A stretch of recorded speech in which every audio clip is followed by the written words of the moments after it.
We're going to check in now on the debate about genetically modified foods. Chances are you eat them all the time. We were told some years ago that Ottawa was studying the health effects on Canadians. Wait till you hear what happened. And now that human drugs and vaccines are being developed in plants, could they accidentally end up on your dinner table? The CBC's Kelly Crow has this feature story.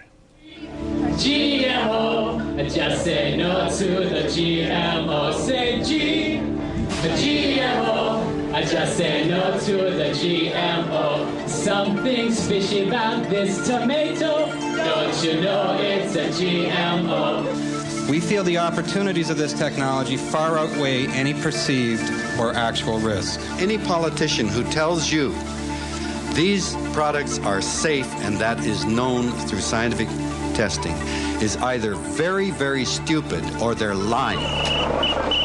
Genetically modified plants, a blessing or a curse? It's an argument that has raged for 10 years. All the while, the plants themselves have been quietly flourishing on millions of farms all over the world. They are plants born in a laboratory, where scientists cracked open their DNA and inserted new genes from unrelated species.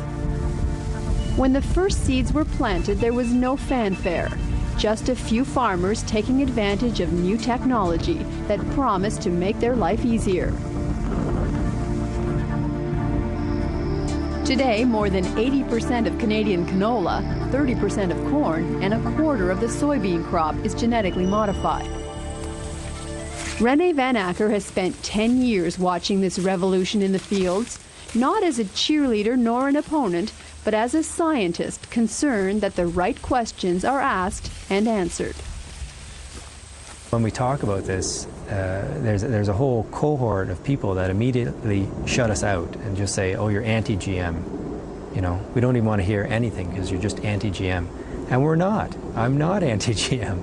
And I don't know how many times I've stated that, and over the last decade I've stated it thousands of times. But we're not anti-GM. We're saying, look, yes, move forward on the technology, but there are going to be some problems. Let's deal with those problems so we don't kill the rest of the technology. Anything with soybeans in it is a threat. But now you know. It wasn't until the first GM crops went to market that the controversy began. Were these new plants safe to eat? The government regulators said yes. And today there are GM ingredients in much of the processed food on the grocery shelves. It's been 10 years of eating GM food with no obvious health problems, but not all the scientists are convinced that it's safe. 3 years ago, a study in the journal Nutrition and Health concluded much more scientific effort and investigation is necessary before we can be satisfied that eating foods containing GM material in the long term is not likely to provoke any form of health problems. In other words, even with GM ingredients in most processed food, scientists can't say for sure that it's safe to eat. There's a little bit of evidence that it might be harmful. There's other evidence that shows that it's not harmful. But there's very few studies overall. I mean, you have a handful of studies on both sides, and as a scientist, you know, balancing information in a science-based approach, you'd have to say, I don't have enough information. Health Canada did announce back in 2002 that it would watch the Canadian population for signs of health problems from eating GM food. I think it's just prudent and what the public expects that we will keep a careful eye on the health of Canadians. But when we checked back for this story, we found that Health Canada had abandoned that research less than a year later, saying it was too difficult to put an effective surveillance system in place. So at this point, there is little research into the health effects of genetically modified food. So will we ever know for sure? Is it safe? I don't know. You know, those studies are still not being funded. Sometimes people say, well, in North America, you know, it's just one big experiment and we're all part of it. If GM crops are an experiment, the evidence so far suggests it's difficult to control a gene once it's out there in nature. And over the last 10 years, GM critics have had lots of chances to say, I told you so. The most famous story, Starlink corn. the gene that was not approved for human food but somehow ended up in taco shells and other corn intended for human consumption. It was hard to get rid of. Even several years later, the gene was still mysteriously showing up in corn. Another example of genes on the loose, GM canola, growing where it wasn't planted and wasn't wanted. And now it contaminates almost the entire Canadian canola crop. Some experimental GM pigs were accidentally rendered for animal food in Canada. Some other experimental GM pigs accidentally ended up in human food in the U.S. And just this summer, another kind of GM corn not yet approved was accidentally planted and then accidentally shipped to Europe. Last month, U.S. officials announced that a form of GM rice was unintentionally released. And U.S. scientists have just discovered that an experimental GM grass designed for better golf greens has escaped into the wild. So far, none of the incidents have posed a human health threat. But what if the genes had contained dangerous drugs or toxic chemicals? Because one day they will. It's the next generation of GM plants, designed to be tiny drug factories, making human vaccines, proteins, drugs, industrial chemicals, even plastics in the leaves of plants.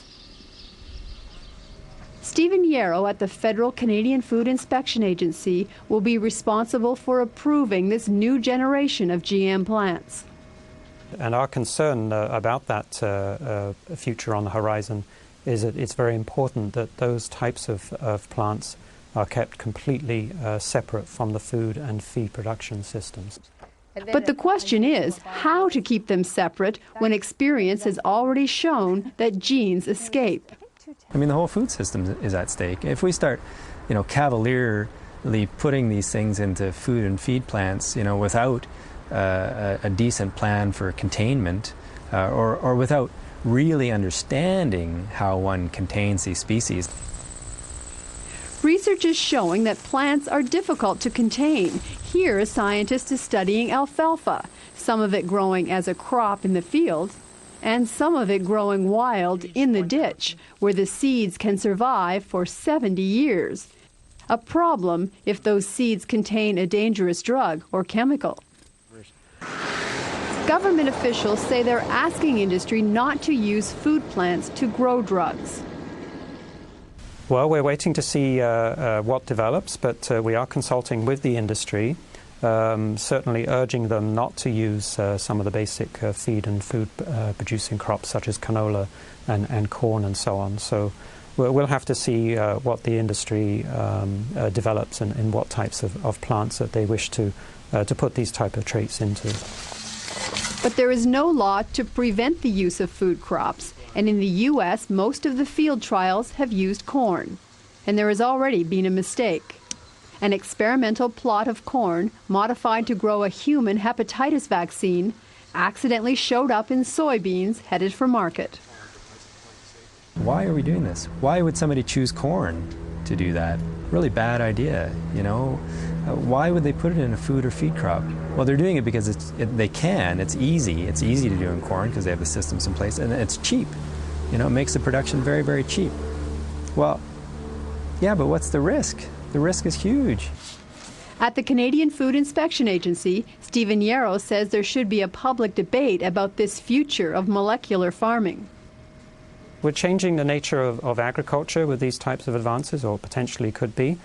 And I think it's very important that Canadians understand the risks and the benefits of this type of technology before it becomes advanced. 10 years ago, a revolution began with a canola plant.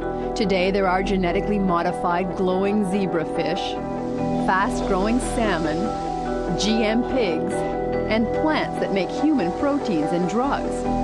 So far, none of these second-generation GM products have been approved for the marketplace, but they are coming. Kelly Crow, CBC News, Toronto.